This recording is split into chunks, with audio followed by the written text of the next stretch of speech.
வணக்கம். நான் டாக்டர் கஞ்சன் சிங், பாரத் ஹோமியோபதியில் இருந்து பேசுகிறேன். நான் உங்கள் அனைவரையும் வரவேற்கிறேன் மற்றும் நீங்கள் அனைவரும் நலமாகவும் ஆரோக்கியமாகவும் இருப்பீர்கள் என்று நம்புகிறேன். இன்றைய இந்த வீடியோவில் சிறுநீரக நோயாளிகள் தங்கள் உணவில் எந்தெந்த பொருட்களை சேர்க்க வேண்டும் என்பது பற்றி நான் உங்களுடன் பேசப் போகிறேன். வாங்க வீடியோவை தொடங்கலாம். சிறுநீரகத்தின் வேலை எது என்றால் அது நம் கழிவுப் பொருட்களை வடிகட்டுவது, நம் இரத்தத்தை சுத்தமாக்குவது, அதே சமயம் இரத்த அழுத்தத்தை கட்டுப்படுத்துவது, இரத்தத்தை உருவாக்குவது மற்றும் உடலில் அமிலத்தையும் சமநிலைப்படுத்துவது ஆகியவை.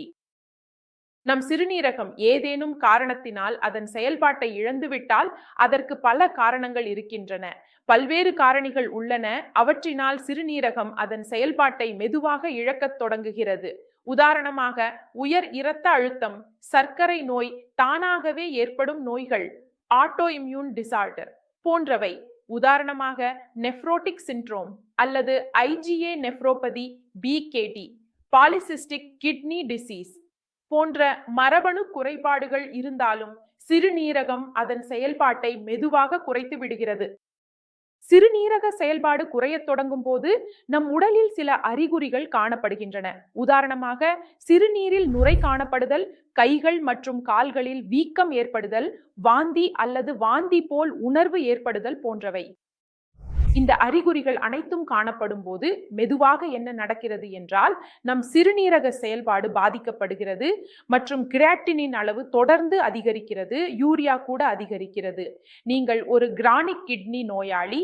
உங்கள் சிறுநீரகம் உயர் இரத்த அழுத்தம் காரணமாக சேதமடைந்திருக்கலாம், உயர் இரத்த சர்க்கரை காரணமாக சேதமடைந்திருக்கலாம், உங்கள் கிரியாட்டினின் அதிகரிக்கிறது, யூரியா அதிகரிக்கிறது, பொட்டாசியம் கூட அதிகரிக்கிறது. எனவே உங்கள் உணவில் மிகவும் கவனம் செலுத்துவது மிகவும் அவசியமாகிறது. முதல்ல நாம் காலை உணவு பத்தி பேசுவோம். காலை உணவுல நீங்க தலியா சேர்க்கலாம். ஓட்ஸ், போஹா, இட்லி, ரவை மற்றும் பச்சை பயறு மாவு சீலா ஆகியவற்றையும் நீங்கள் சேர்க்கலாம். ரவை சீலாவையும் நீங்கள் சேர்க்கலாம். எனவே இந்த உணவுகளை எளிதாக காலை உணவாக எடுத்துக்கொள்ளலாம். மதிய உணவு பற்றி பேச வேண்டும் என்றால் நீங்கள் காய்கறி, சப்பாத்தி மற்றும் பருப்பு ஆகியவற்றையும் எளிதாக சாப்பிடலாம். காய்கறிகளில் ஆன்டி ஆக்சிடென்ட், நார்ச்சத்து, குறைந்த பொட்டாசியம் மற்றும் குறைந்த பாஸ்பரஸ் உள்ள காய்கறிகளை தேர்வு செய்யுங்கள். உதாரணமாக சுரைக்காய், சுரைக்கீரை, திண்டி போன்றவை குறைந்த பாஸ்பரஸ் மற்றும் குறைந்த பொட்டாசியம் கொண்டவை. மேலும் இவை எளிதாக ஜீரணமாகும். எனவே இவற்றை நீங்கள் சாப்பிடலாம். சில புரதங்கள் நீங்கள் சில பருப்புகளையும் சாப்பிடலாம். உதாரணமாக பச்சை பயறு பருப்பு, மசூர் பருப்பு மற்றும் அதேபோல் முட்டை பருப்பையும் நீங்கள் எளிதாக சாப்பிடலாம். இந்த 3 பருப்புகளும் எளிதாக ஜீரணமாகிவிடும் மற்றும் சிறுநீரகத்திற்கு கூடுதல் சுமை ஏற்படுத்துவதில்லை. மேலும் உங்கள் சிறுநீரக செயல்பாடும் மேம்படத் தொடங்கும். நீங்கள் ரொட்டியையும் சாப்பிடலாம், ஆனால் கவனமாக இருங்கள். நீங்கள் கோதுமையிலிருந்து தயாரிக்கப்பட்ட ரொட்டியை சாப்பிட வேண்டும். அதில் மைதா சேர்க்க வேண்டாம். நீங்கள் மைதா சேர்த்து ரொட்டி சாப்பிட்டால் உங்கள் பிரச்சனை மேலும் அதிகரிக்கலாம். கோதுமையில் தயாரிக்கப்பட்ட ரொட்டியை நீங்கள் எளிதாக சாப்பிடலாம். சர்க்கரை நோய் இல்லாத நோயாளிகள், அதாவது டயாபெட்டிக் அல்லாதவர்கள் அரிசியையும் சாப்பிடலாம், ஆனால் குறைந்த அளவில் மட்டுமே. டயாபெட்டிக் நோயாளிகள் அரிசி சாப்பிடவே கூடாது.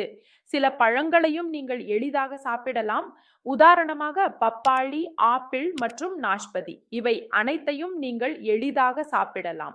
இதில் நாரும் உள்ளது, ஆன்டி ஆக்சிடென்ட்டும் உள்ளது, எளிதாக ஜீரணமாகும். மேலும் சிறுநீரகத்தில் ஏதேனும் அழுத்தம் இருந்தால் அதை குறைக்கும் வகையில் இந்த 3 பழங்களும் உதவுகின்றன மற்றும் சிறுநீரக செயல்பாட்டை மேம்படுத்துகின்றன.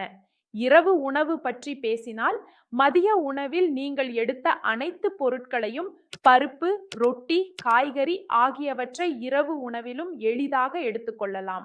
இந்த உணவு முறையை நீங்கள் பின்பற்றினால் உங்கள் சிறுநீரக செயல்பாட்டை எளிதாக மேம்படுத்தலாம். கிரெடினின் அளவை குறைக்கலாம், யூரியா அளவையும் குறைக்கலாம். பல நோயாளிகள் தங்களது உணவுடன் தயிர் அல்லது மோர் எடுத்துக்கொள்ள விரும்புகிறார்கள். இங்கு நான் சொல்ல விரும்புவது, நீங்கள் கிரானிக் கிட்னி டிசீஸ் நோயாளி என்றால் உங்கள் சிறுநீரகம் பாஸ்பரஸை வடிகட்ட முடியாது. நீங்கள் பால் அல்லது பால் சார்ந்த எந்த ஒரு பொருளையும் எடுத்தால் உங்கள் பாஸ்பரஸ் அளவு அதிகரிக்கும். பாஸ்பரஸ் அதிகரித்தால் உங்கள் உடலில் நிச்சயம் அரிப்பு ஏற்படும். எனவே பால், தயிர், லஸ்ஸி, மோர், பனீர் ஆகியவற்றை எடுத்துக்கொள்ளக்கூடாது. இவை உங்கள் பிரச்சனைகளை குறைக்கும் பதிலாக அதிகரிக்கும். நீங்கள் இந்த அனைத்து விஷயங்களையும் பின்பற்றினால் உங்கள் சிறுநீரக செயல்பாட்டை மேம்படுத்தலாம். இன்றைய வீடியோவில் இவ்வளவுதான். அடுத்த வீடியோவில் சந்திப்போம். அதுவரை நன்றி.